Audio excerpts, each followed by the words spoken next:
I'm Rob Skinner, and this is the Rob Skinner Podcast. Today I talked to Doug and Angella Wens. Doug and Angella lead the church in Houston, Texas. They've been in the ministry for 31 years. They met in 1989 and have been married for 30 years. They have two beautiful daughters. And Doug and Angella met at a campus devotional in Colorado where they attended college. They've served full-time in ministries in Colorado, Texas, and California. And they are currently leading the Houston Church of Christ, where they've served for the last 10 years. They've traveled all over the globe as ambassadors for Christ, but recently Africa has been a major focus. What makes their story so powerful is the background that they came from. Both of them experienced very, very troubled childhoods. Parents were in prison, drug issues, and these are the things we're going to talk about today, is how they turned trouble and trauma into triumph. They've been able to redeem that past through the help of God and turn their lives into amazing inspirational stories. All this and more on the Rob Skinner Podcast.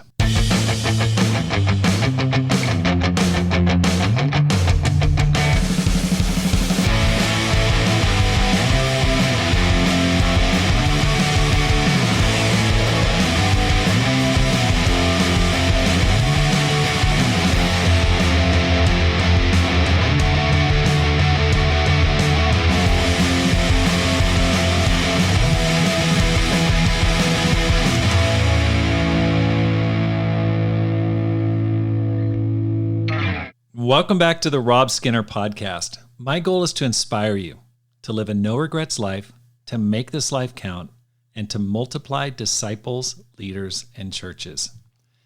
Today on my program, I've got Doug and Angella Wens from Houston. They lead the church in Houston, Texas. They are an amazing couple. Gotten to know them over the past probably 10 years, and they've got an amazing story. And in particular, the story that really blows me away is I've met few people that have a more unique, or what I would say troubled background growing up, and yet overcoming that to be able to give to others. I think it's a very, very inspiring story, and I look forward to getting into it. But before we do that, I want to talk a little bit about the Climb Small Church Leadership Conference. It's coming up. I'm excited about it. It's going to be December 2nd through 5th in Dallas, Texas. And it's for anyone who wants to grow, wants to do missionary work, wants to be a leader in the future, or is currently leading a small ministry or small church. And if you're on the fence about it, I want to ask you to please sign up. Just go to robskinner.com and sign up. You will not regret it. It's going to be so encouraging. We've got a ton of people. We got way more than we had last time 2 years ago at the Look Up conference. But I talk to people like, am I eligible to go? I'm not leading a small church. If you want to grow, if you want to take off spiritually, this is going to help you. If you're leading a small ministry somewhere, this will help you. And if you're a small church leader and you haven't signed up, I just go, what are you doing? You really need this. I know it because I lead a smaller church, and I go, I need it. I need to be there. I need the encouragement. And especially with COVID, I mean, there is so much pressure coming at you from every different direction. And what's so powerful is there's going to be so many resources that are given. First of all, on Friday, everything's geared towards helping you out spiritually, helping you to just be at your best. We've got a ton of professionals helping in every different direction, spiritually, your marriage, your personal life, just dealing with challenges. Then on Friday, you're going to be giving a complete curriculum for 2022, teaching material, all sorts of stuff, practical preaching help, just ideas and tips to help you to take your church to the next level for next year. I mean, it's going to be short, only 3 days, but it will totally transform your entire year in 2022. So I really hope to see you there. I look forward to meeting you and to being with you for those 3 days. It's going to be a fun time. It's going to be a total kick in the pants. And so please sign up, robskinner.com. It's not too late. Please go. I'll see you there. Doug and Angella, welcome to the program. Good morning. Hey, it's great to be here. I've been looking forward to this. We ran into each other, Doug, at the Flagstaff church planting, and that was a great time to be together. But I'm just really happy because you guys have such a unique story. Let's go ahead and get right into this and ask, how did you become Christians? Well, for me, I was just turning 18 years old, and this is in Boulder, Colorado. not to get too far into the past, but I was really going through a lot in my young life there, and was just in a lot of trouble, and started really begging for God to find me, because I was at the end of my rope and thought the only way ahead is going to be somehow with God. And so I started praying and was opening the phone book on Saturday nights, trying to find a church to go to. And the way that I was kind of weeding through them was which one was closer. And so, because I had this really unreliable car. So I started going to these different churches and just never made any kind of connection. People never would come out and talk to me. And so I felt really confused. I tried to open the Bible and I just didn't understand how that applied to my life. So I felt frustrated.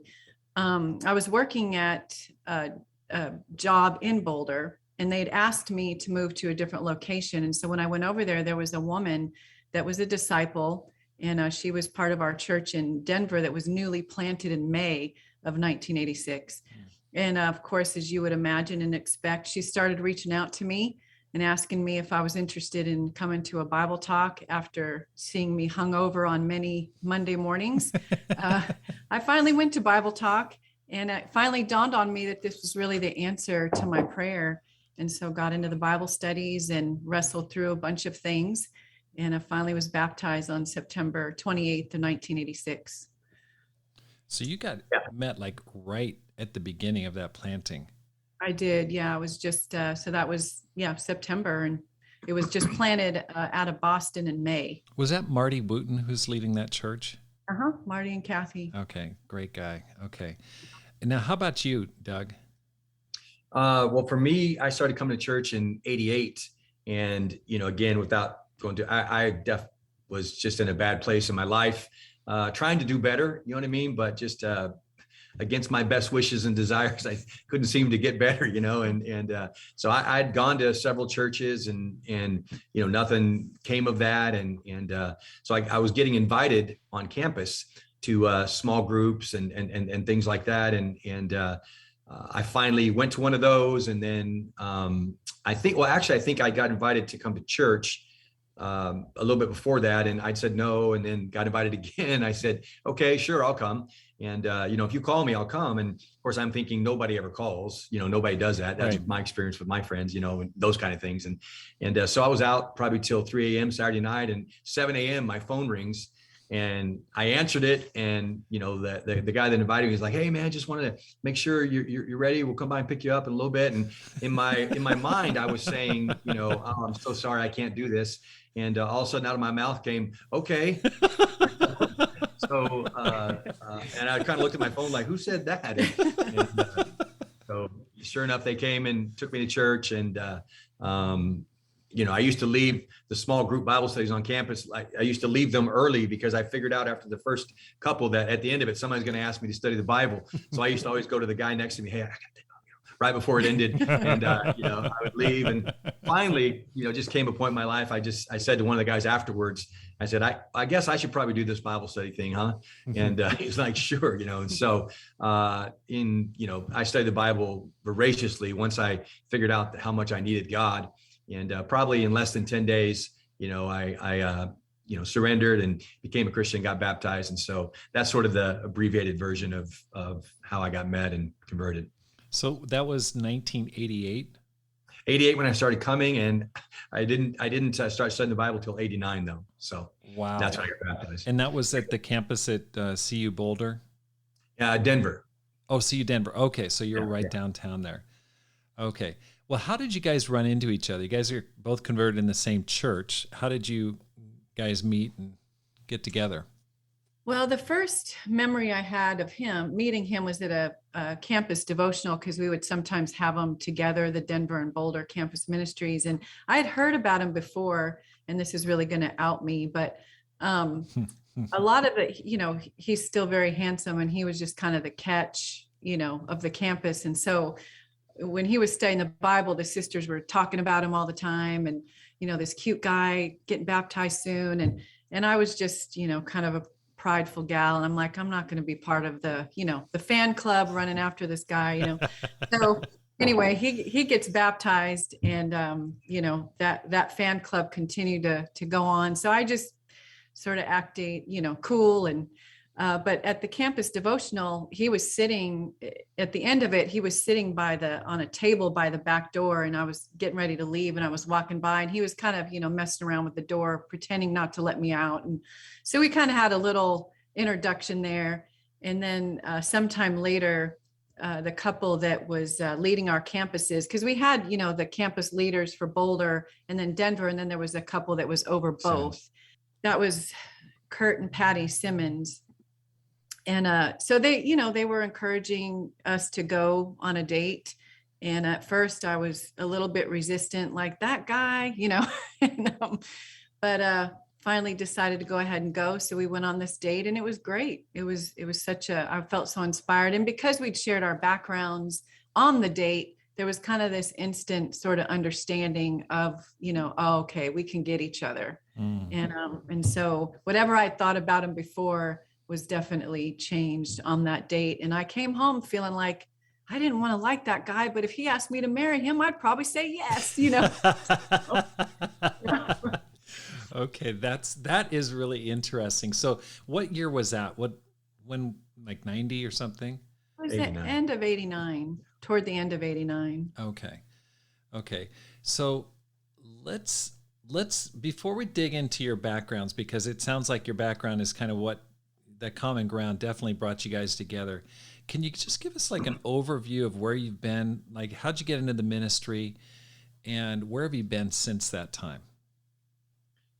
Yeah. So if I leave anything out, she can help me remember, but it was 1990 and we'd started dating, and we were actually both getting ready to go on a mission team to Lincoln, Nebraska.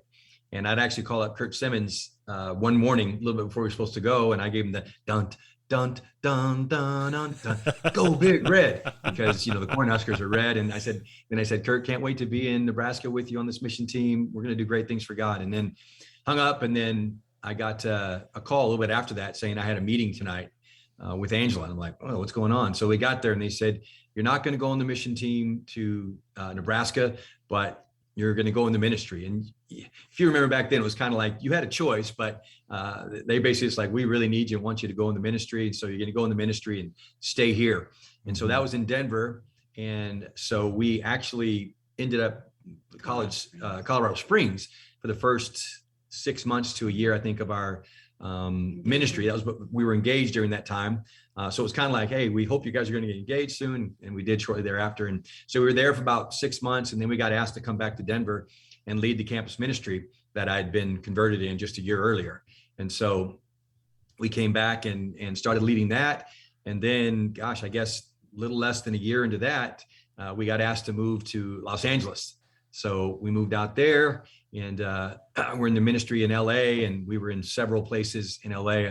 Over the history of our time, we were all over that city, really. We spent time in South Central Los Angeles, almost 4 years in that ministry there. We were in what was called the South region before that. And then we were in the West region. And then at one point in time, briefly in the North region. Then we were also in the Inland Empire before we moved here. And so after that, we moved. We moved here from the West back in 2001, and then we were here for 3 or 4 years, and then ended up back in LA in the ministry for another 7 years. And then we got asked to come back here, so we came back here in 2012. And in between all that time, we oversaw churches in Salt Lake City, Utah churches, Kansas. We discipled the Kansas City church and the Lawrence church. And I think that maybe, and then we're part of the African Mission Society now. So I go to Africa a couple times a year. She goes with me every other year. And so I usually spend about a month over there every year in total, typically 2 weeks each time. So that's kind of a brief history. Wow. Okay. Been all over the place. That's for sure. Yeah. You were in South Central Los Angeles during the Rodney King riots. Was that 91 or 94? I can't remember exactly. 94? No, it was 91. Okay. Because I actually, when we moved from Denver to Los Angeles, we had a brief stint out of the ministry while they were trying to get funds to put us back in the full-time ministry. So we were both working secular jobs. I was doing dialysis, working with a dialysis facility, and Doug was doing sales. And so we lived in the South Bay area, but my clinic was right in the heart of South Central. And so I actually had my day off, and I was in a store, and I heard over the loudspeaker, it was one of those things you never hear, Right. It's an emergency broadcast system. Right. And they talked about the riots because the verdict had just been out. And so I had to go to work the next day, and the city was kind of, it was pretty crazy. The city was on fire. We had, Yeah. So we had one car. So I used to have to take her to work very early in the morning before I would go.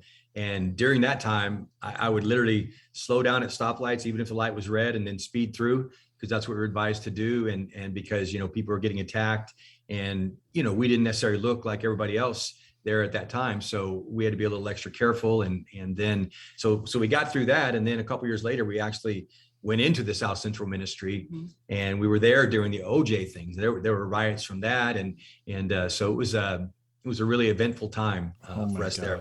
Amazing as well. So. Yes. Wow. Lots of memories. Okay. So when you guys started dating, there was an immediate bond, like you shared, Angela. Can you tell me a little bit about your life growing up? Yeah. So for me, I was born in Oregon to a high school. My mother was in high school. She was about 16 years old, and her and my father were not married. He was a few years older than her. And, she in particular came from an extremely troubled background. And I think this was her escape out of that. But just to keep it short, they got married for a short time, but that didn't last long. My sister and I ended up in a little bit of foster care, and, a little instability there. But ultimately, my dad came to take me back when I was about 4 years old, because they were not together anymore. And he was dating another woman, and they lasted for a little bit, but ended up leaving her. And so I just stayed with her. So she raised me, sort of an unofficial adoption, and then was remarried when I was 10. But from the time I left my birth mother, which I was around 4, I'd never seen her again until I was 19.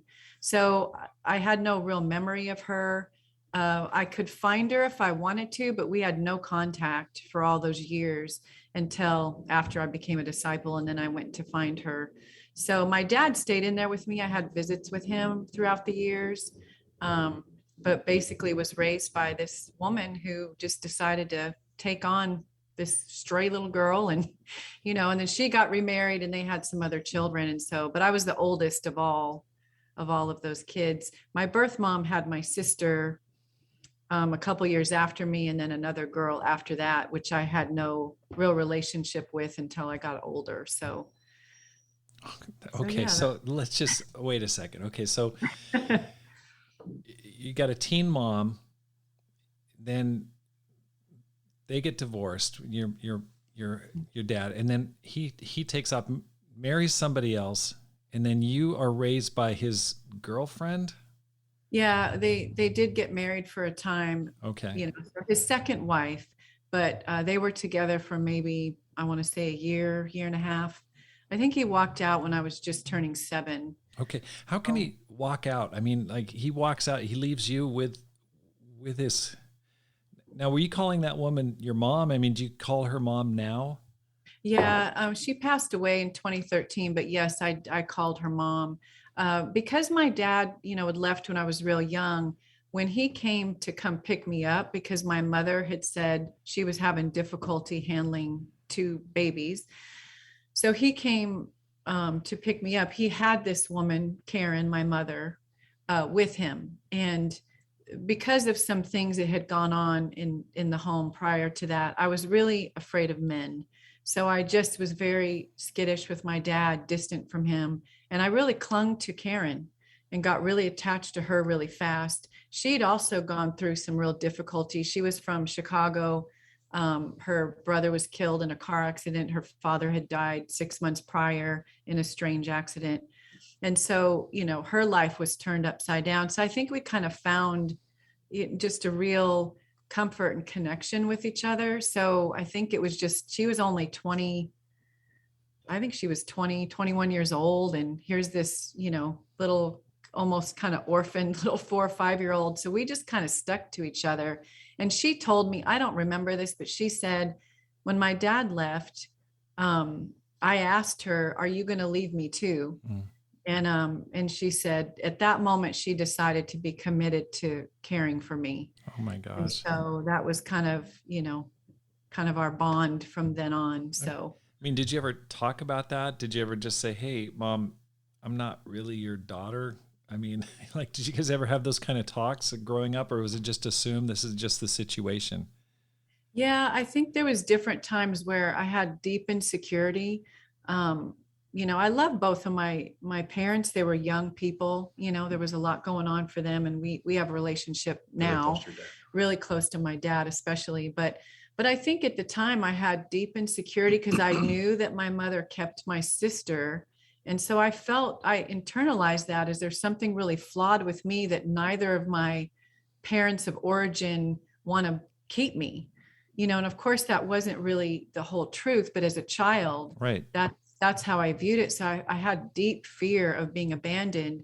And so my response to that was, to kind of survive. And so one of the ways I did that was just, I need to be useful. I need to not be in the way. I need to not cause trouble. So I just became hyper serving and, which works out great for me.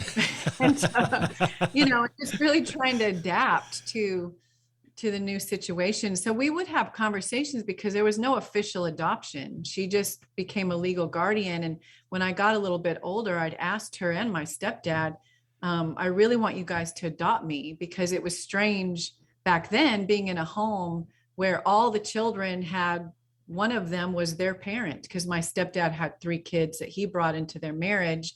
And then, my mother was the mother of the other children. And I had a different last name. And that was just really, that was unanchoring for me. And so I wanted them to adopt me and give me a new first name. And they couldn't do it because my birth father really loved me and wasn't going to give up the rights. And so I remained as I was. And but we'd had conversations because there was always kind of this feeling of, if I mess up, I'm going to be out on the street. Right. And there was a time when I was 16, I was being immoral and, just kind of being kind of wild and crazy. And my mother had sent me to California to stay with my maternal grandmother.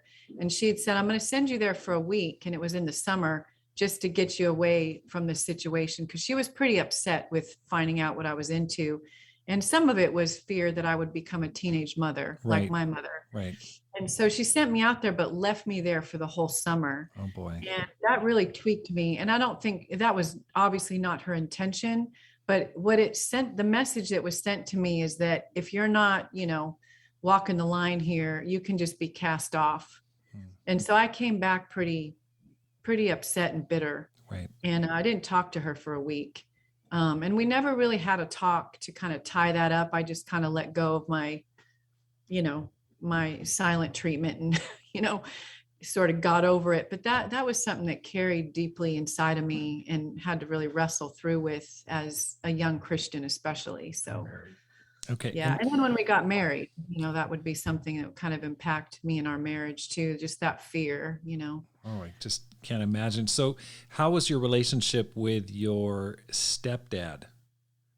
It was great. Overall, it was great. When he moved in with us, I was 10, and being who I was, I was the oldest child. My mom really relied on me a lot. She was a single parent working a couple jobs. And so I had a high responsibility for a 10-year-old. So when he moved in, I kind of was territorial, like, you're kind of moving in on my turf here, my domain, So we had, for me, it was a little rough at first. I was kind of always very skeptical of people and untrusting. So I sort of kept my distance and kind of watching him. But he really was a great guy. He was very patient. We had a really good relationship because he was one of the few adults that would sit down and talk to me like like a person. Right. He would have conversations with me about how I was feeling, how I was doing. And so it actually was a real blessing, because my mother, we loved each other, but we kind of had some, we had difficulty in our communication and our relationship. But with him, he could kind of, speak for both of us, because she was Irish, 100% Irish. And so she comes with the red hair and the temper and all of it. My stepdad's Italian, and you'd think that would be explosive, but he actually was just a real comical, great sense of humor, lighthearted, easygoing, fun kind of guy. So it was a good balance. Wow. Okay. It really helped me a lot. So you went to CU Boulder? Yes, for a brief period of time. But yeah, I was part of the Boulder campus ministry. Okay. I mean, how did you manage to go to college after that kind of an upbringing? I mean, that's pretty tumultuous, to say the least. You moved out. Yeah, well, I moved out when I was 17. So when I was introduced to God and church, I was already living on my own. I moved out my senior year of high school. I graduated early, had all my credits. I did okay in high school. I was involved with a lot of clubs and different things like that. So, but yeah, I just was already out working and just wanted to try to find a path for my life going forward. So working hard was not a problem for me. Being determined, I think part of that came with just sort of an inherent character trait, but also that way I came up and trying to survive and make myself useful made me a very hard worker. So, I think it was natural for me to want to overcome things. Wow. Okay, let's go over to you, Doug. Tell us a little bit about your upbringing. So I was born in Dallas, and from a pretty young age, I remember, my dad was taken away at a fairly young age. I can still remember, I'd just gone to bed, and all of a sudden, it was hey, all of a sudden it was that banging on the door, and all of a sudden I hear police, and I literally can remember toilets flushing in the house, and this is 1960 something, early 60 something in Dallas, and next thing you know, they took my dad, and he got arrested and was imprisoned.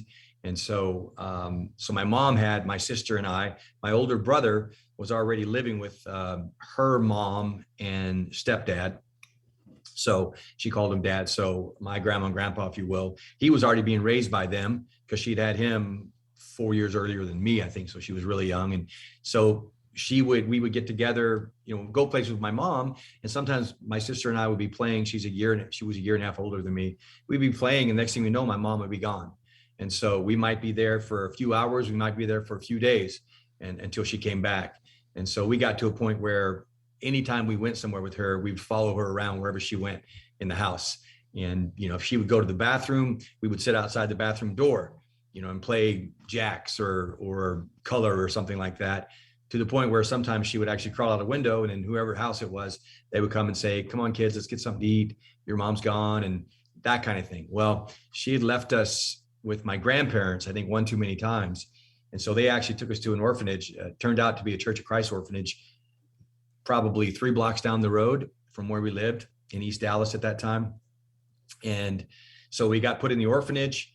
And then in those days, they didn't have the social programs they have to help single moms, to help parents with those kind of situations. So she never was able to get us back. And we got back in touch with her years later after we'd been in the orphanage and been adopted. But she said she used to come to the orphanage and scream out our names, hoping somehow we'd run out and she could take us.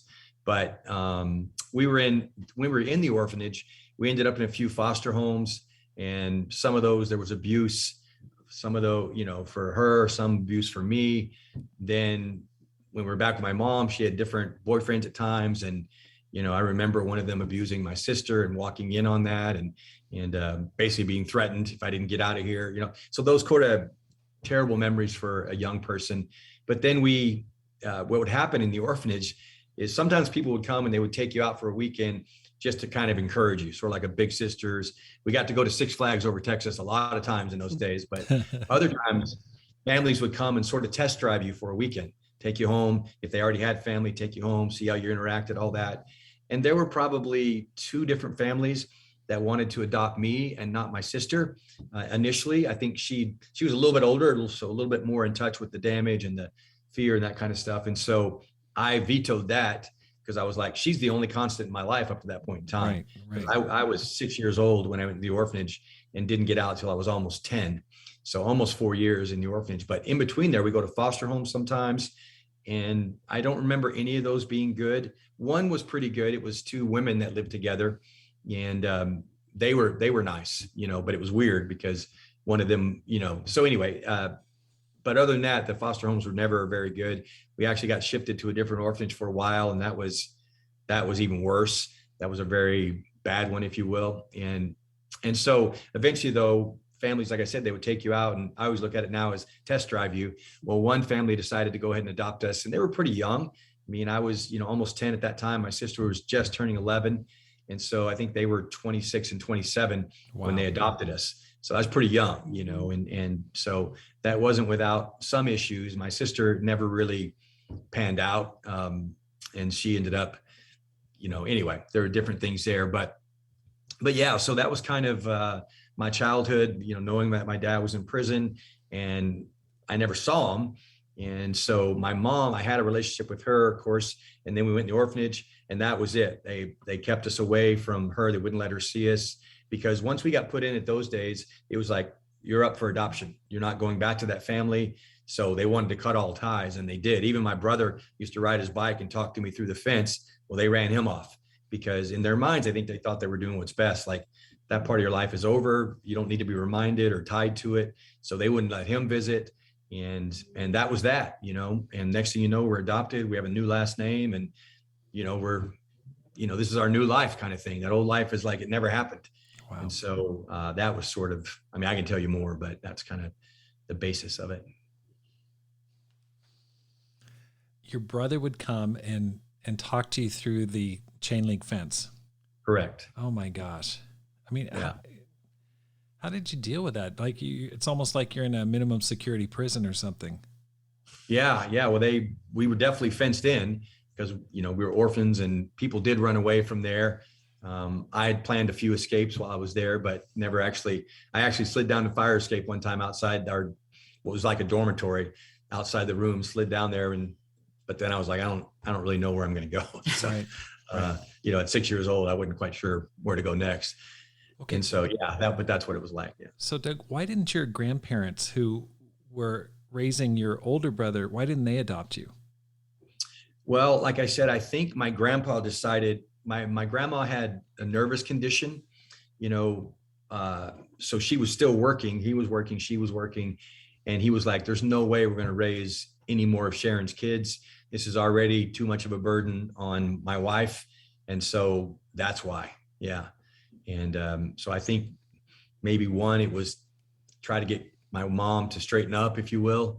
And 2, it was, I think because he genuinely didn't think his wife needed to have that strain, to have 2 more kids. So they weren't going to keep one of us and send the other one. So they put us both in the orphanage. And I guess back then, even though they weren't our legal guardians, they could do that. So That's just how it worked back then. So talk about a tough decision.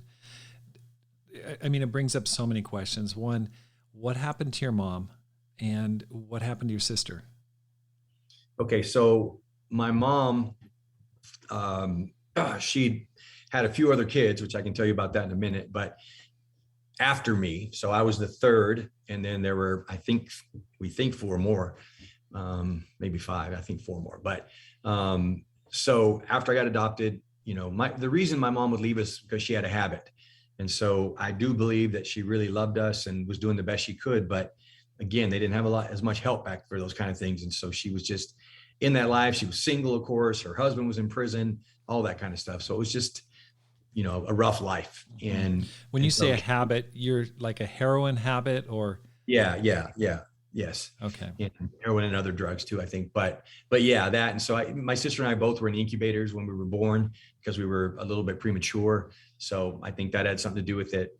And so she'd had my sister at some point. She'd already given up a couple of kids for adoption, as I understand it, as babies. One she had when she was in prison for a short time. And so that baby I don't think she ever even met that baby other than birth. But my sister was the last one, and she kept her.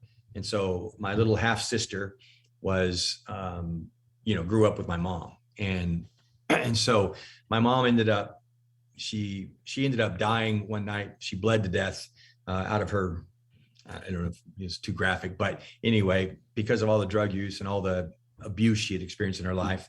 And so that was literally like a year and a half after I became a Christian, I think, when she died. And we got in touch with her. My sister, like I said, my older sister had got in touch with her a few years before. And I got a phone call one time. I was in Montana at this time, and I got a phone call.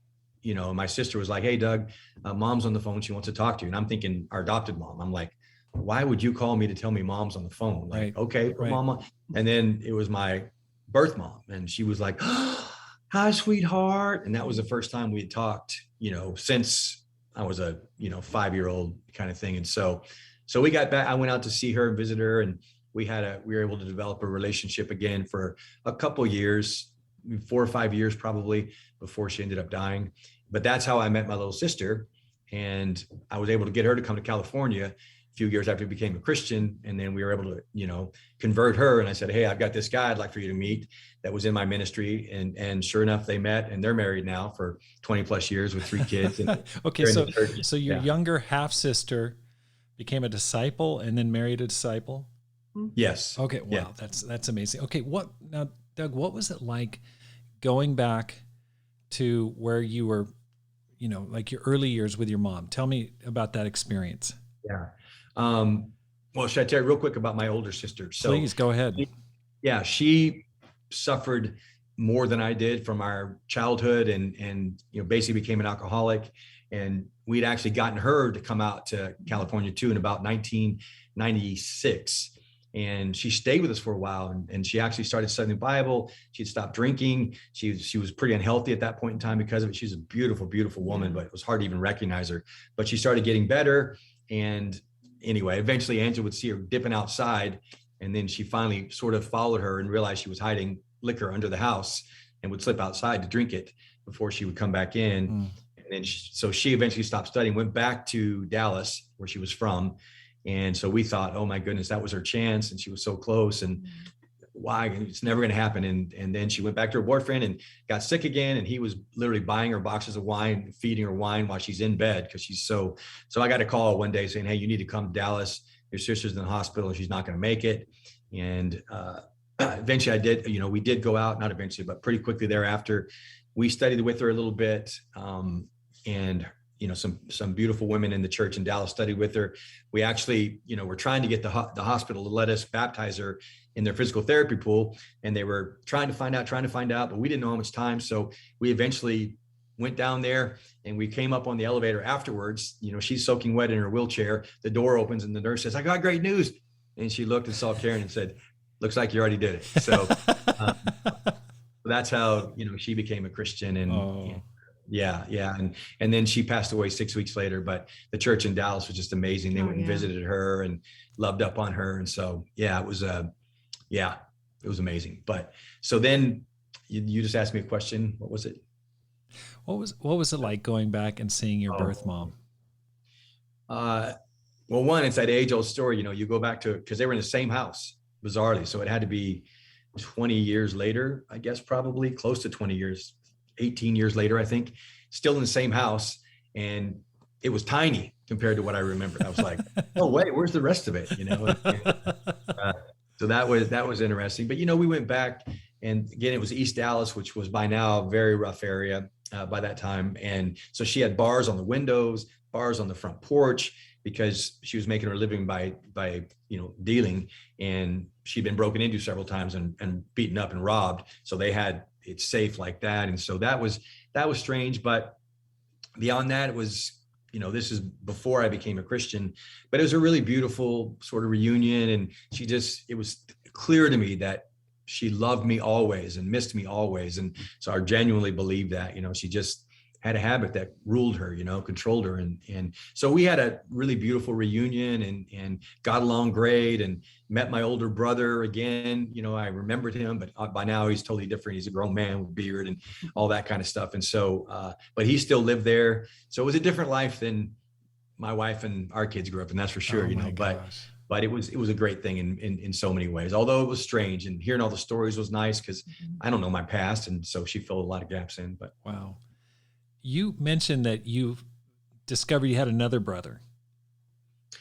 Yeah. So I'm sure your listeners have all heard of Ancestry.com or 23andMe, but I did an Ancestry. My little sister, the one I spoke about a minute ago, she got us into that. She really is into it. So she got us into it. They actually came out here once to hang out with us, and we went to this library that's a really famous library.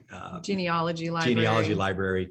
It's second only to the Mormon Tabernacle for genealogies. And so looked up a bunch of stuff there, but she always checks. I sort of found out who I was and on my DNA profile, and never really look at it that much, but she always does. So I gave her my password, and so she's always checking mine. Well, she called me last week, a week ago tomorrow. And she called me and she said, "Hey, someone popped up on your DNA line that's actually ahead of me. There's a closer relative than me, your half sister." And it was this daughter. So turns out, long story short, out to be my niece. So because the only reason she popped up closer than Shanna was because her dad has the same mom and dad as me. And so through her, Shanna was figuring it out. And finally we figured out who the dad was. And we're like, okay, let's try to find her on Facebook. And, Shanna couldn't wait. I said, I'm going to, but I was doing some things and I just wanted to wait till I was ready in case he responded. And sure enough, she called me and she goes, "I've got him on the phone." Oh my gosh. So this was Tuesday. This was Tuesday. Yeah. She texted me during our staff meeting and said, "Answer the phone now, pick up now." And I'm like, I'm just finishing up staff. I can't. And so sure enough, gentleman's name is Kelly Avon, and he knew he was adopted, but he didn't really know anything else. But through what we told him and the DNA profile, it was obvious that, that's what happened. So yeah, I'm going to probably during the small church workshop in Dallas, I'm going to come to that. And then probably before that, go there. And he's in Dallas. So I'm going to go and meet him and hopefully meet his daughter and her husband, and Angela will come with me. And my little sister, hopefully too, will be able to come. So it'll be sort of a family reunion for him. And of course, he's full of questions. We have a little bit more information because we've been in touch with Shanna for all these years and she grew up with Mom. So he's super excited. Yeah. And his Facebook is blown up. My Facebook is blown up. So it's been pretty cool. Okay. So that's your full brother. So full brother, your birth mom and your birth dad had this boy. Older, younger? He's younger. He's 4 years younger. So probably when I was still living with my mom, but now with my grandparents, while she was, I think probably right before she went to prison, she got pregnant from my dad. And I assume that was probably on a conjugal visit, to visit him in prison. Right. And so we never even knew she was pregnant in prison. So we never knew. And so Shanna was asking me, "Didn't you know Mom was pregnant?" Because Shanna wasn't born yet. And I said, "I don't ever remember." I said, "I would only been like 3 or 4 years old anyway, but I don't remember any of that." And now we kind of know why. I think because she was locked up at that time. And so he got adopted as a baby. He was sick as a baby right after he was born for about 3 to 6 months.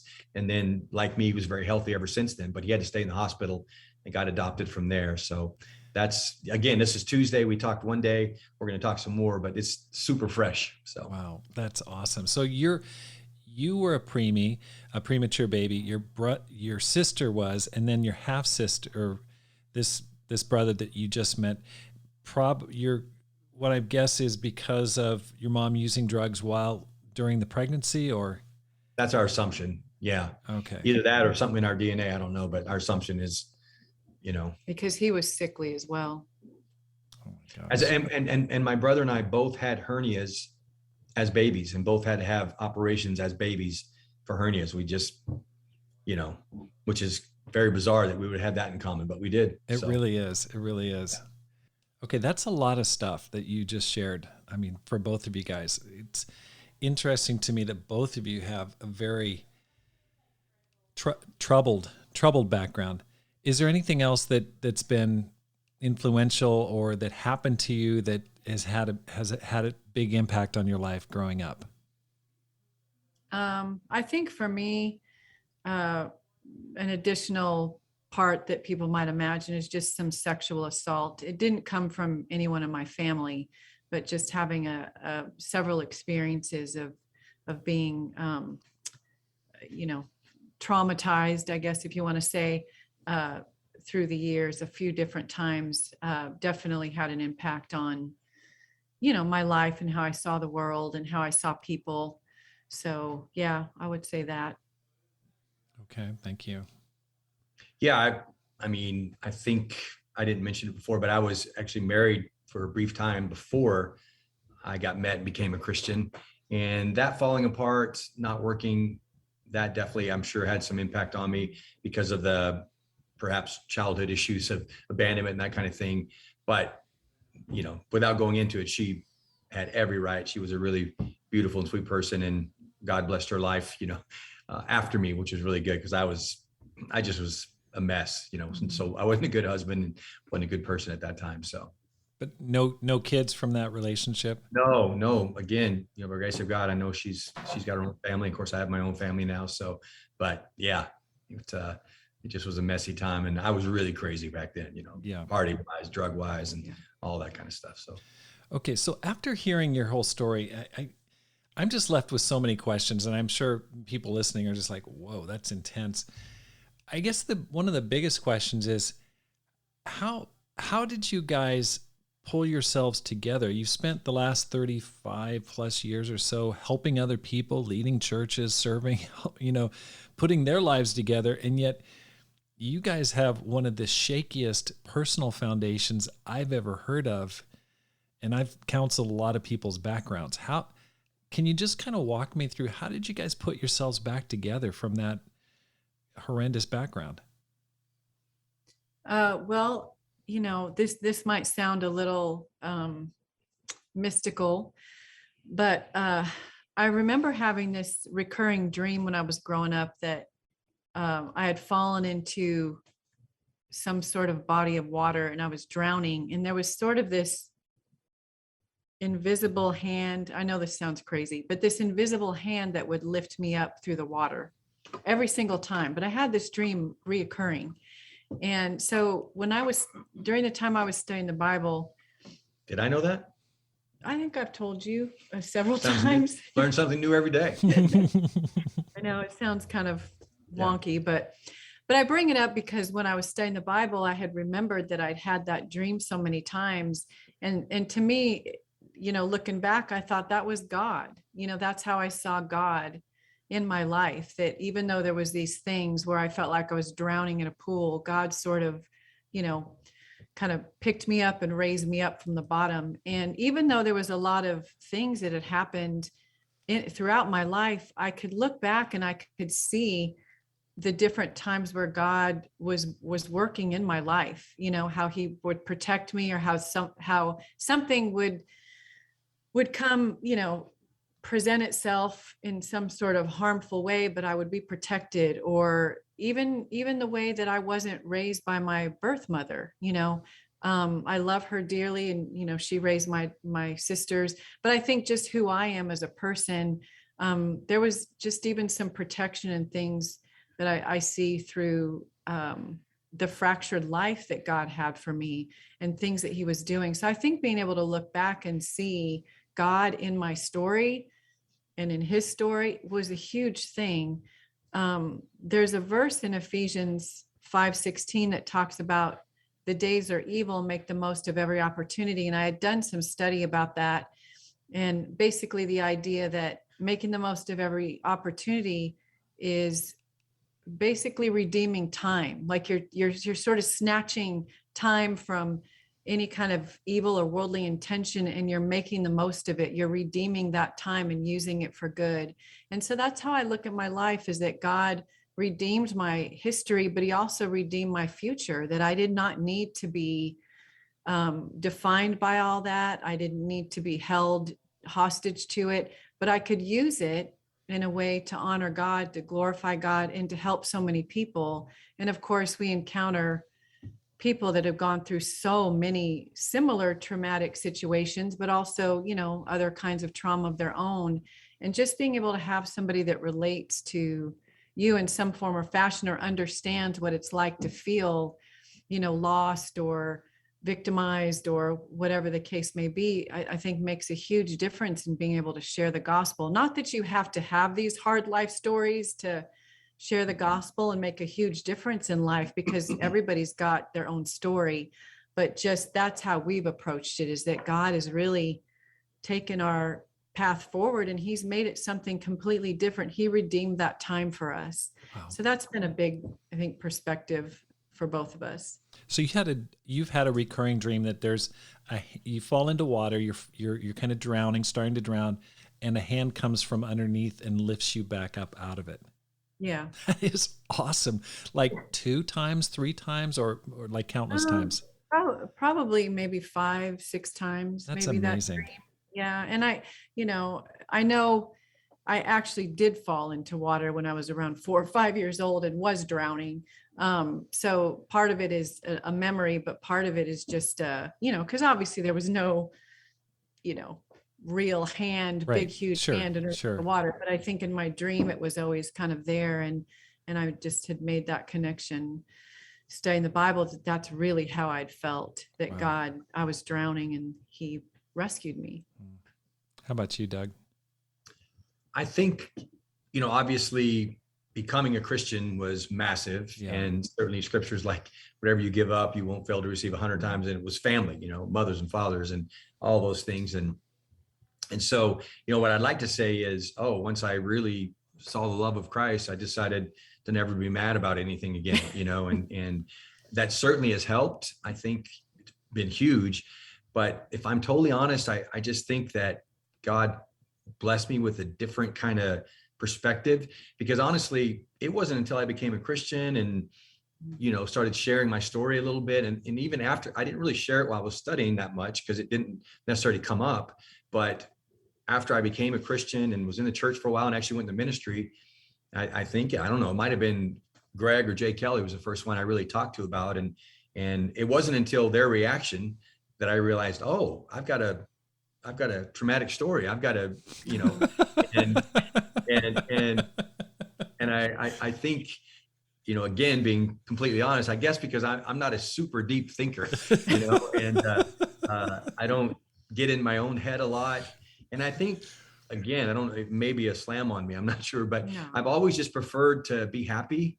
And, who doesn't, right? But I mean, it's been a stronger thing in me, like, well, yeah, I could worry about that, or I could fret over that, or I could be discouraged by that. And so much so, like when I was a kid, say junior high or whatever, I never got sick. I missed, one day of school between, 4th grade and my senior year, one day because I was sick. That was in 8th grade. Any other days I missed is because as I got older, I would skip sometimes. But so I was healthy and usually always happy. So if I ever came to school in not, a great mood, it would always be, what's the matter? What's the matter? Even teachers sometimes, what's wrong, Doug? And it drove me nuts a little bit. Like, what do I have to be? So I think I dealt a lot of it with humor as well. And so I think if I wasn't being funny one day, it was people like, what's wrong with you? Why aren't you, that kind of thing. And so I think God gave me that innate, it was a gift, because like I said, my sister, the trauma that we went through, and I think hers was worse. I really do. And, but she reacted the other way. And, it messed her up. She couldn't get past things and that kind of stuff, and messed her up in relationships, and messed her up and not that my schemas or whatever didn't mess me up at times as well. But I think, so I think that was, I kind of had a natural gift from God, not anything of my own. And then I think certainly becoming a Christian, like I really felt, amazed that I was forgiven. It would amaze me that God would, all the dirt in my life, that God would really wipe it away and forget it. And I remember Kurt Simmons saying shortly after I became a Christian, have you ever thought about the ministry? And I was like, I know this is going to sound strange, Kurt, but yeah, I have. But of course I disqualified myself by the way I've lived up till now. So, and he's like, no, you don't quite still get grace, and of course, it was shortly thereafter that I ended up in the ministry. But yeah, I think that's when you say that's how I deal with it. Yeah. So Okay, you don't go through that kind of a background without having some kind of an impact in your day-to-day life. What is the consequence? What do you guys wrestle with on a day-to-day basis that you think ties back to your upbringing? Um, I think for me, it can be, I can still wrestle with that negative thinking about myself, like the worth issue, the worth and value, um, can plague me sometimes. And I also think maybe it's attached to that too, but just the trust, trusting is still a challenge. I'm certainly grown in it a lot, but sometimes trust can be, I'm always going to be like Doug will trust you until there's a reason not to. And I'm more, I don't trust you till there's a reason to trust you, is our natural, I think, inclinations, how we're wired. And so, yeah, I think those two things are a little, I tend to be a little more reserved in relationships at first. So that's what I would say for me.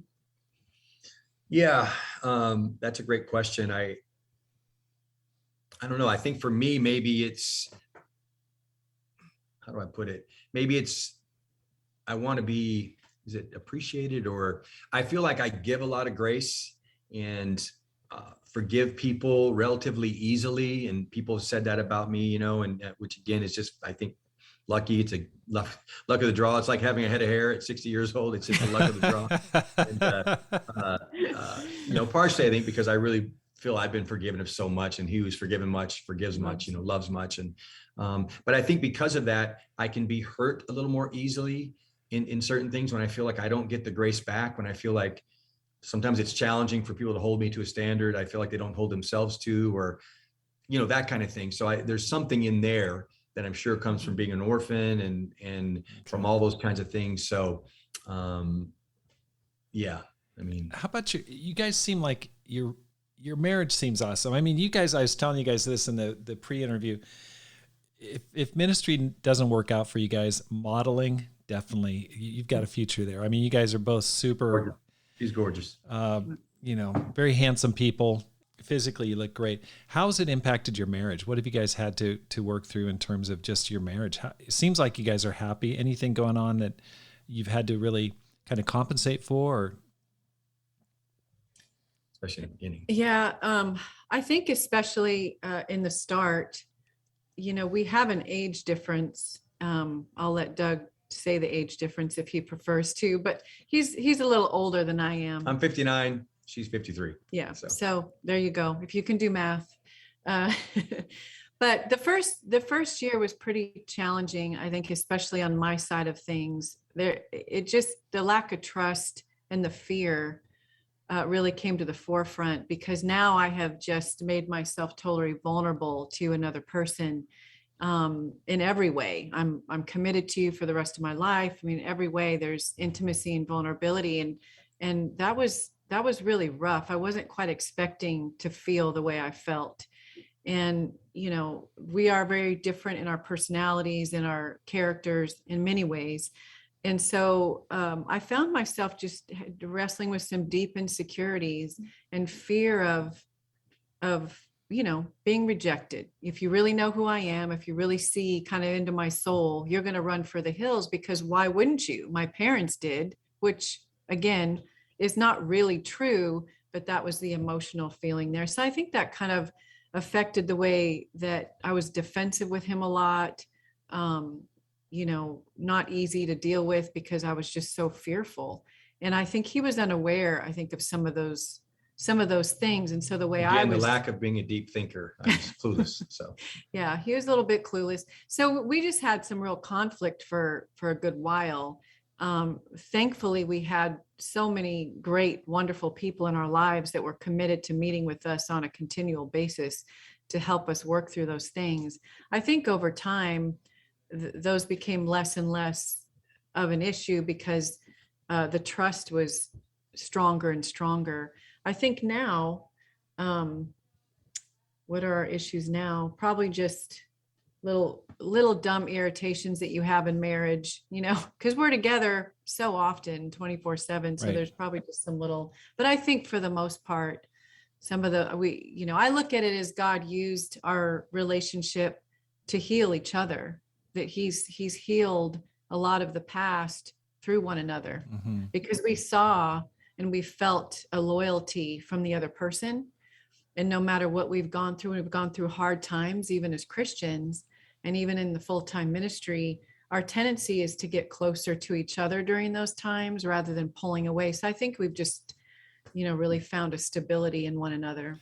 That alone is amazing, because to me, of course, I'm not a psychologist, but I would think got to be abandonment issues, fear of like, hey, is this person going to run out on me? Obviously, there's been so much instability in your background, but you guys have been so stable. So it's very, very inspiring. Let me just ask you this talking about hard times in the ministry, Doug, I think you shared that you had gotten fired in Houston back in the turmoil surrounding 2003. Then you went back. Okay. Why? Okay. I'm just wondering why. Can you share a little bit about that story? I find that interesting, kind of switching over here from just your personal history to your ministry career. Yeah. So we were,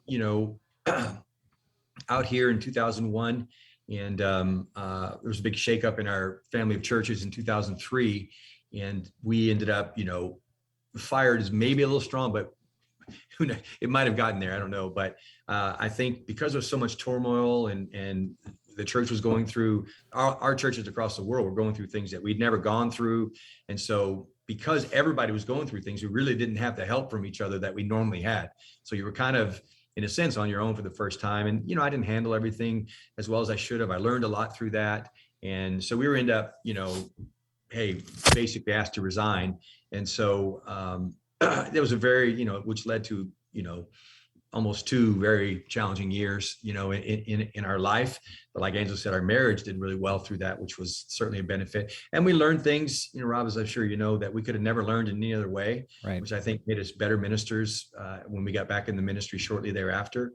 But yeah, we were in LA, and, there was a big turmoil, as I said. And after that, a lot of us who were in the ministry, as we got back in shortly thereafter, and those of us were still in, we kind of had this sort of mantra that, hey, I just want to work somewhere where, I love my ministry, of course, but where I have friends I work with and people I can really trust. And I just want to, that's where I want to finish out my career, right, surrounded by those kind of people.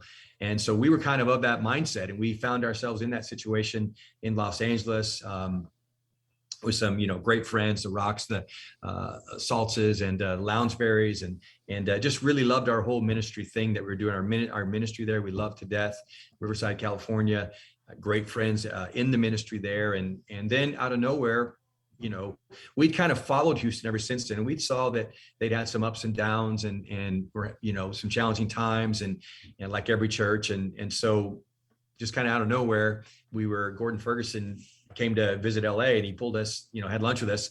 And the first question he asked us as we sat down to eat lunch was, so let me ask you, are you guys still willing to go anywhere and do anything for Jesus? We kind of felt like, oh man, that's harsh. Like, yeah, my response was, that's a little offsides, And we're like, it's sort of one of those things where like, yeah, I mean, we certainly want to be, Lord, I do believe, help me overcome my unbelief. But we also kind of felt like, we've moved a lot, and there are people here in this church and the ministry that have been where they are for many, many years. So maybe talk to them, we've already done more than our fair share of moving, and we're very happy here. But it didn't get off of it. And so we ended up interviewing, and they were also interviewing, someone else. And so I went back home, and, we were praying about it. And there's a part of us that wanted to come and help. And a big part of us said, like, we're really happy where we are. So we're sort of in a perfect situation here, but as I prayed about it, I've shared this with people here, they know too, but as I was praying, as I was in LA and they were making their decision, I was like, okay, Lord, because of what happened there before, if they choose the other person and the other person says no, and then they come to me, I'm not going, because I'm not going to be the second choice. I'm not going to be, the last resort. I need to be wanted. We want you to do it, kind of thing. And so I was praying kind of like that, like, sort of like, right, God, I mean, you get it. You were there, you saw what we went through, and God sort of shook me in the middle of my prayer and said, what are you talking about? who cares who they ask or don't ask? If I want you there, you're going to get asked, you know? And that's what I felt like God told me, like, don't worry about all that other stuff. If they ask someone else, it's, I want you there, Right. or I'm not going to ask you to go there, Right. you know? And it was like, oh, so sure enough, I think as it came down, the other person was, you know, phenomenal candidate, and they did ask them, but I think they were kind of unable to because of different things that come up, and it had another opportunity, I think, that was closer to home, closer to their heart, I think. So they ended up, sure enough, it's what happened. You know, they came to me, and but because I'd had those prayers and been praying every day, and God finally told me that, I was like, okay, well, God wants me to do it.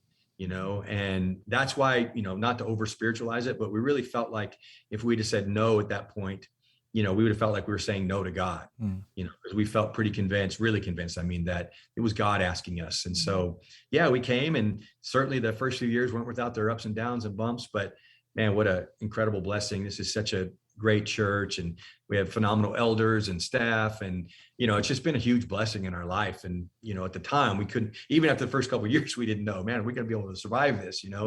But man, it's been a real gift, and I see it as a blessing from God. And I see with our past too, I just see God's grace. Like, we really have no business, you know, we're not the most highly educated people. We're not the, you know, we really are, you know, unschooled, ordinary men and women, even though she's gorgeous. But so I see God's grace in that. And I think, going back to a previous question, Rob, that's part of, I think, how I deal with my past and everything, is that no matter what happened then, certain things, I wish I'd had the true grandma and grandpa who doted on me kind of experience, you know, sort of thing. But man, God's just shown me so much grace, and continues. I mean, you know me, brother, so you know he's got to give me grace for me to still be here, right? I genuinely believe that, though. But yeah, the boundaries have fallen in pleasant places for us. It's been a great blessing to be here. Amazing. I will say too, or just to add to that, when during that period of time when, you know, we were asked to resign here, we were still here for probably another, a year and a half. And so, you know, we had to go. It was hard. It was hard. We had to go find other jobs. Oh, so you didn't get fired. You were forced to resign. Okay. But you stayed in Houston for a period of time working in a secular job. Yeah. So we the only reason that we stayed was because we owned a home here, and we were trying to sell it, and we couldn't sell it. We actually moved for a brief 6 week. We thought we were moving. We moved all of our stuff to Florida, and because we thought we had something lined up there. And then after about 5 weeks, we realized, whoops, it's not lined up. And so our house didn't sell for whatever reason. God didn't let our house sell. And so we just packed up all our stuff, literally loaded it all up, and moved back, which you can imagine, that was very challenging in and of itself, as you can imagine. Especially for our kids. And then, So during that time period, I would say we were both really wrestling a lot. I think one of the things that ended up happening for me is, you know, when we became Christians, because somewhat because of our backgrounds, the church was really our family. Like, we came in feeling like God has given us a family, and this is so awesome and amazing. We get to serve it, you know, this and that. So when that happened, and because of the crisis everybody was going through, everyone was kind of, you know, dealing with their own thing. So when we weren't full time anymore, all of a sudden there was just kind of silence everywhere, and it was very strange. And but it really brought up a lot of that kind of rejection, abandonment kind of feeling, I think, especially in me, and probably for him too, where you just kind of felt like, oh, okay, so we're just done with you, you know, we used you and now we're done. And that, I found myself in a real bad place with that, and wrestling with a lot of anger, bitterness, fear. God, why would you do this? Why would you do this to us? And now we're in this position financially, and all these different things. And so I would have these kind of knockout, drag out prayers with God, where, you know, when I was in my right mind, I was a little fearful of the aftermath of those kind of prayers, but we wrestled a lot. And so I saw that there was a lesson in all that for me, was that I needed to find my security and stability in God, and really trust him, and that he wasn't done with us. And it was interesting because the first job I got was in sales. And as soon as the people that I was working, my coworkers, found out what I had done prior to it, all of a sudden I became kind of the resident minister. And people were, hey, can we go to lunch? I need some help, some counseling, you know. And so it really kind of helped me to see that God was like, I can, you know, I can work through you no matter where you are, or what you're doing. You're not done. It's just, I have some things that I want to, teach you, or, and so that was really a great lesson for me. And it really helped my heart to soften and kind of work through that issue. So by the time, I felt surrendered, then our house sold and then we moved to LA, but we weren't exactly excited to move back at that time, not because we didn't want to go, but just because we didn't want to leave. Whereas when we went to Florida, it was sort of get us out of here. Right. But God said, no, I'm going to bring you right back to where it happened. And I'm so grateful that he did that, because I think we would have carried the bitterness and resentment with us, where if we would have just been able to leave, we would have never really worked through and resolved those things. And because we did, it allowed for us to be willing to come back and, and to be with the same people and really give our hearts here. Part of it too was, I realized pretty quickly on, after we came back from Florida in that short time, I realized pretty quickly, like, man, I can't be that mad, because they don't totally know how to go forward either. They just trying to figure it out. And and like I said, I definitely was less than perfect in my leadership during that time. I try to do my best, under the circumstances, but so it was, and again, just that ability, Angela's like, how can you, like, I was, spending time with some of the guys and playing golf with them. And she's like, those are the people that, ask you to resign. How are you? But I'm just like, I got to get over this. I got to, it's going to mess me up spiritually if I don't, and so, so that was, because as you know, Rob, typically when that happens, people move. Oh yeah, definitely.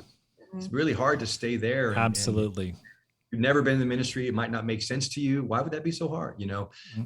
But it is, you get, it's very hard. And so, but God sort of forced us to stay. Wow. And obviously I think, I look at it because he's like, no, not only am I not done with you, but you're going to be in the ministry shortly. And we're going to learn some things here before you go back in. So. Okay. I want to talk about the word trauma. When I hear your story, I go, now that's trauma. That is like, if you look up in Wikipedia, there's your faces right there. And it's like trauma, growing up.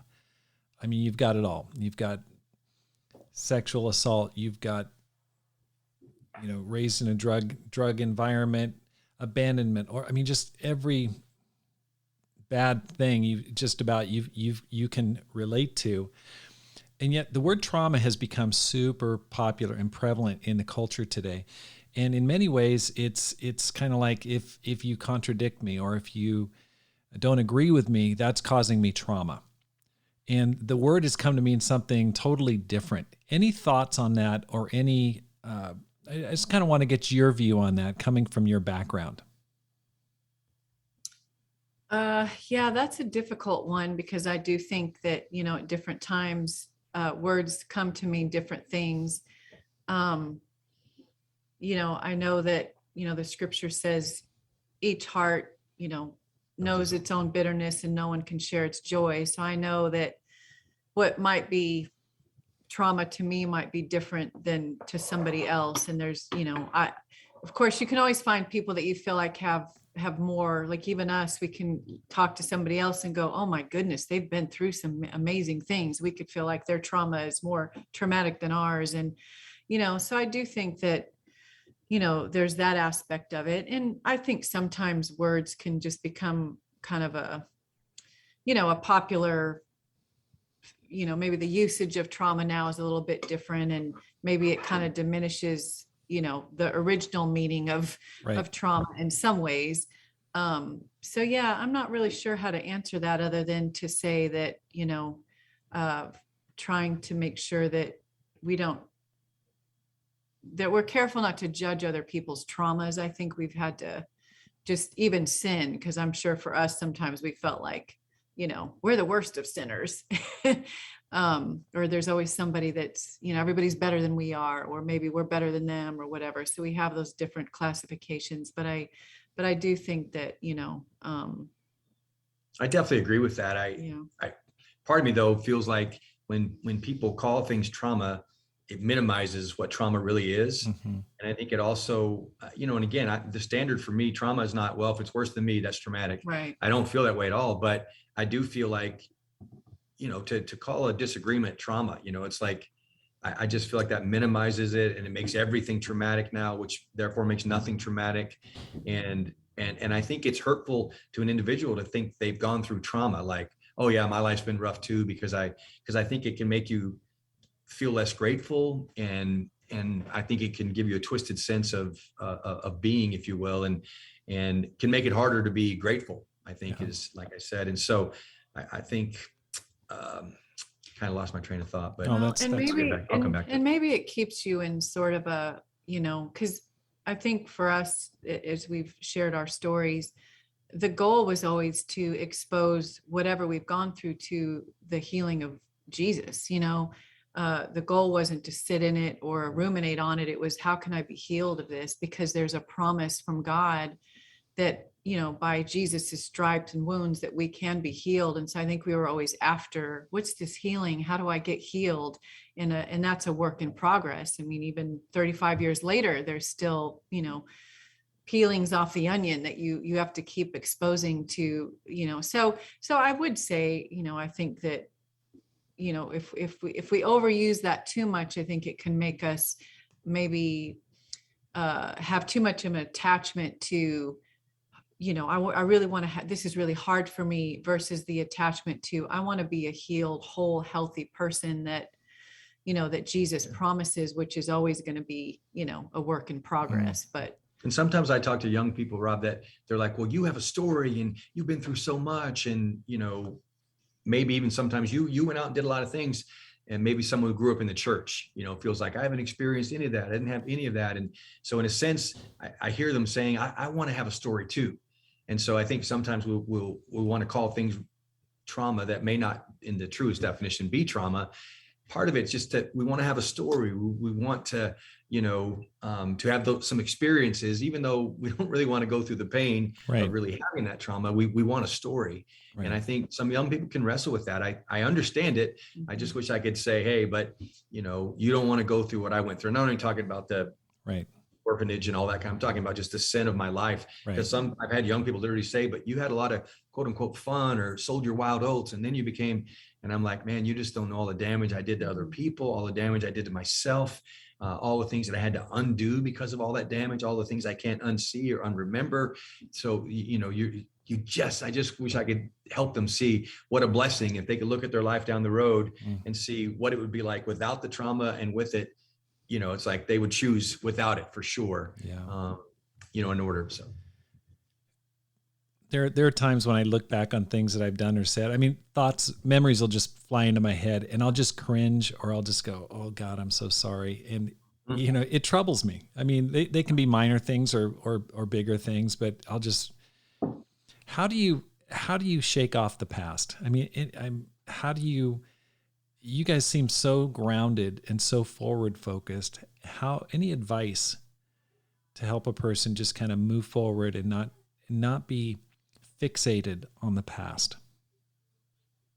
Well, I would say, when we read the story of the Bible, what's so inspiring is the Bible is so full of, for traumatic events, right? It's got everything. Mm-hmm.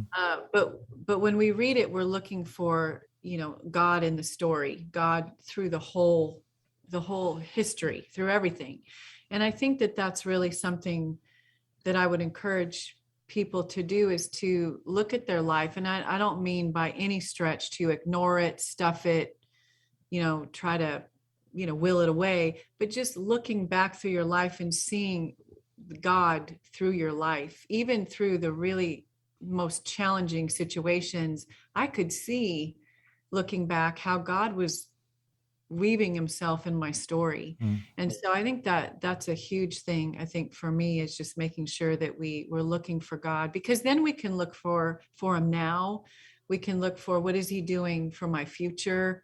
And we can see God in it. And it doesn't feel like we're just, we're just held hostage to our past. Now, I will say, obviously, there's great importance in resolving and healing and working through, processing those things is really important so that we can move through them. Yeah. And I think like Paul says, you think about all the things that Paul went through, read about in the Bible, the beatings and the persecutions and the imprisonments and all those. And he could say, forgetting what is behind and straining towards what is ahead. And again, I think sometimes you got to make a decision, right? You can't just decide everything away, but you just make a decision that I'm going to focus on what's before me, not what's behind me. If I need to talk about that, I will. I mean, we were very lucky to have people like, Jay and Carol Kelly in our life as young Christians, Greg and Kathy Moretsky.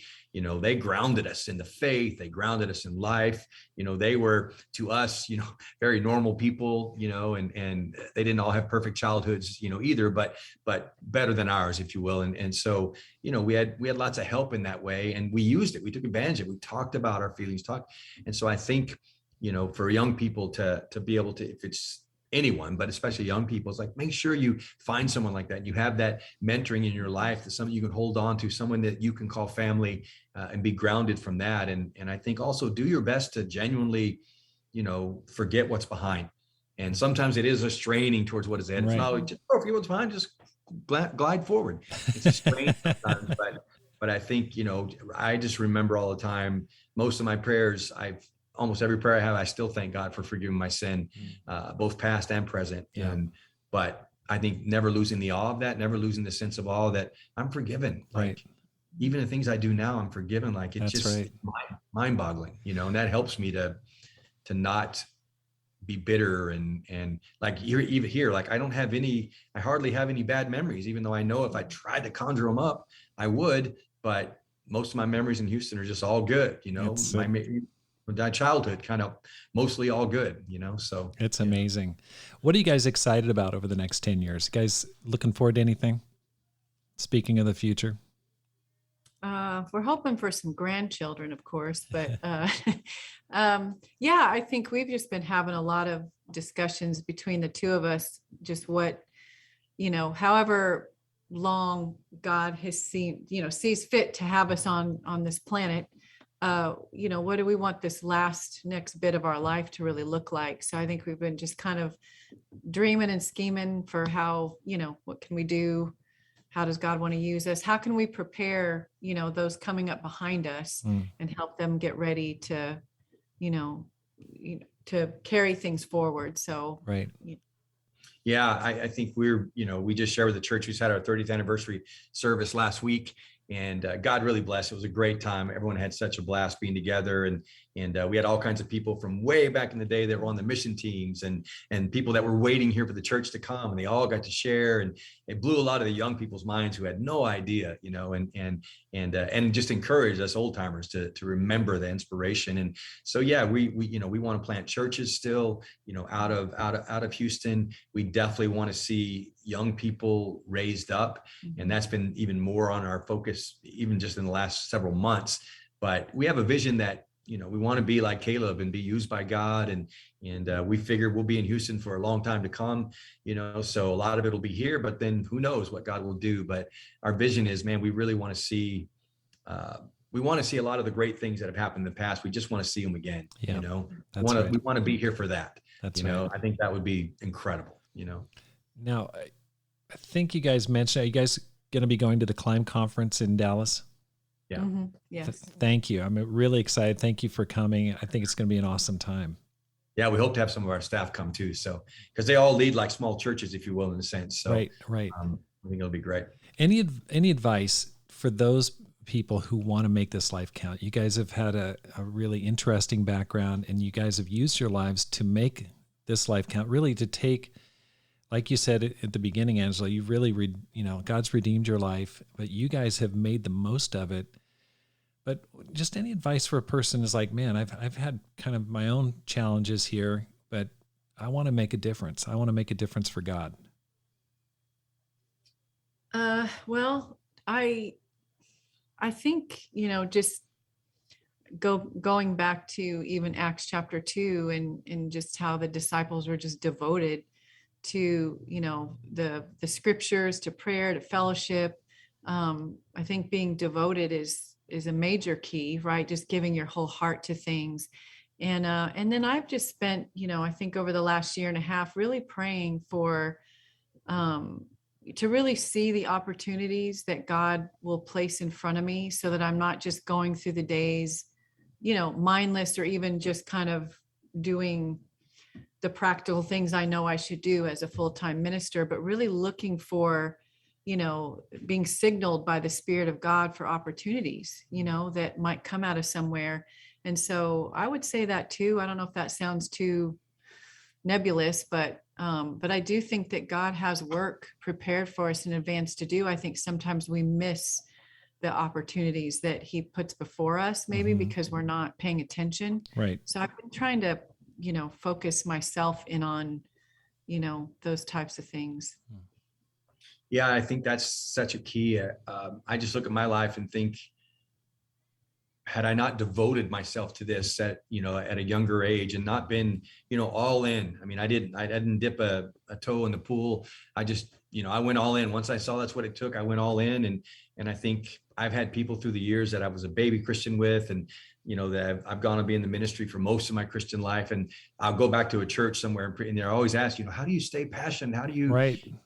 And it's like, I don't have the exact answer. I mean, obviously you stay in the word of God, you keep praying, but I think it's, okay, I can't say as much as that, but I think almost as important is staying in the battle, just deciding, man, I've got to stay in this thing. I've got to stay committed and recommitting all the time, because it's easy to get, different things happen. Right. And we get discouraged, or, can't think of the word I'm looking for, but where you tend to see everything negatively and, right. and, cynical, Yes. and you just have to, as soon as you see that, you got to stop, you got to talk to people to get past that. And I think just giving your whole heart, I think we have a lot of people that really want to do this, but they also want to do other things too.